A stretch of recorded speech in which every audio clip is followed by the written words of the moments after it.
Hare Krishna. So austerity is in the mode of goodness, passion and ignorance. We have seen the first two. Now let's see the third one in Shloka number 19. Modha grahenatmano yat pidaya kriyate tapaha parasyotsadhanartham va tattamasam udharitam. Now here Krishna is saying that kriyate tapaha, those penances performed out of mudha grahena, that is out of foolishness. Then atmanaha yat pidaya, with self torture, or parasya utsadana artham, for the sake of or to destroy or injure others. Tat tamasam udharitam, such penance is said to be in the mode of ignorance. Now this is called as foolish austerity. There are many instances like that. One such example which we all know is Hiranyakashipu's austerity. Now Hiranyakashipu's austerity is not a bona fide austerity, but out of his own foolishness he did that. What was austerity?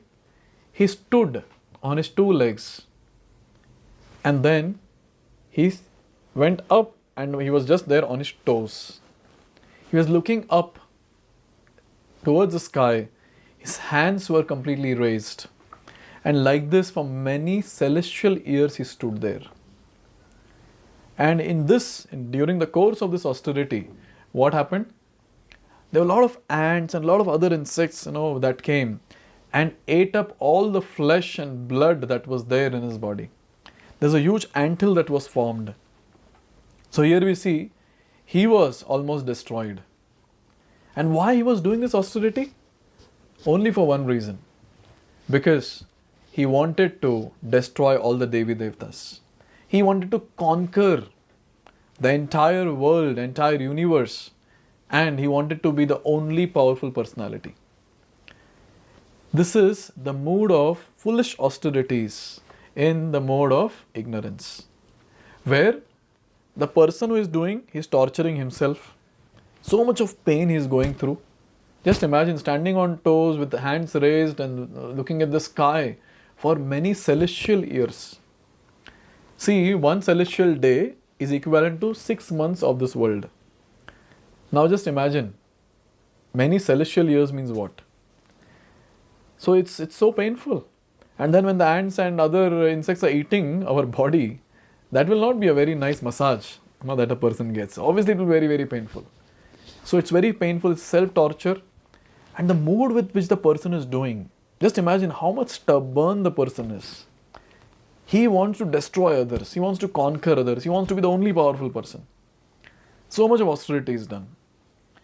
Now after doing all this, did Hiranyakashipu get what he wanted? The answer is yes. Brahma came. From his kamandalu he sprinkled water on him, transcendental water. And then his body was rejuvenated. All the powers were got. And then he asked for some benediction that he shouldn't die in air, on the land, inside the house, outside the house. He shouldn't die in the 12 months. He shouldn't die in day or night. He shouldn't die from the hands of animals or from the hands of human beings and the paws of animals. Yes. And he shouldn't die from any creature that is created by Brahma. And so many other such clause, such constraints he had put. And Brahma said, Tathastu. Now, just imagine, for many celestial years he performed tapasya, he got this benediction. But then, when his son was just 5 years old, Prahlad, and when he tortured his son, what happened? Narsimhadev appeared from the pillar and he just ripped open his entire body and killed him, retaining all the constraints, all the clause that he had put to Brahma. So in this way we see it's useless. What is the use of this?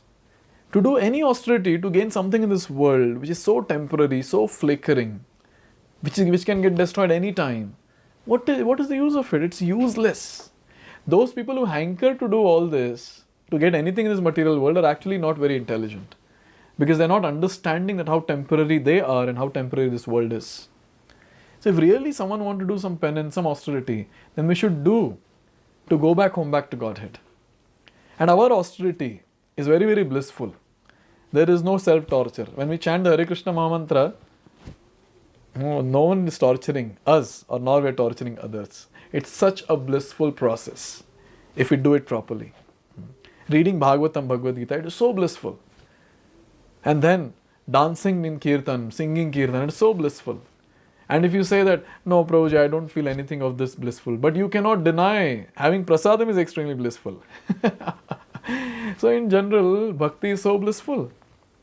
So this austerity, the blissful austerity of bhakti, if we do very nicely every single day, it will benefit us, it will benefit everyone around us. And the best thing is, Krishna will be pleased and we will go back home, back to Godhead, to Goloka Vrindavan. So in this way, we should hanker for something higher. Not like this, like Hiranyakashipu, stupid things. What is the use of gaining control over this entire universe? We will not get anything. Because this world is temporary. Even if, say, we get the control over the entire universe, but that control will remain only till this universe exists. And this universe is temporary. It will get destroyed at the final annihilation of this entire universe. So in this way, a person should be intelligent enough to understand that where should I invest my time and energy in doing austerity. And when he's really intelligent, he will end up doing devotional service. So congratulations to all of you for being intelligent and taking up the right blissful austerity. So in this way, Krishna has described the austerities in the mode of goodness, in the mode of passion, in the mode of ignorance. And before that, he described the three austerities, that is of the body, speech and mind. Now, after having spoken about the austerities, Krishna is going to speak something which is extremely important. That is charity. How to give charity, where to give charity, at what time, to whom. All these different questions are answered by Krishna in the next section. Let's see that in the next video. Hare Krishna. Hare Krishna, Krishna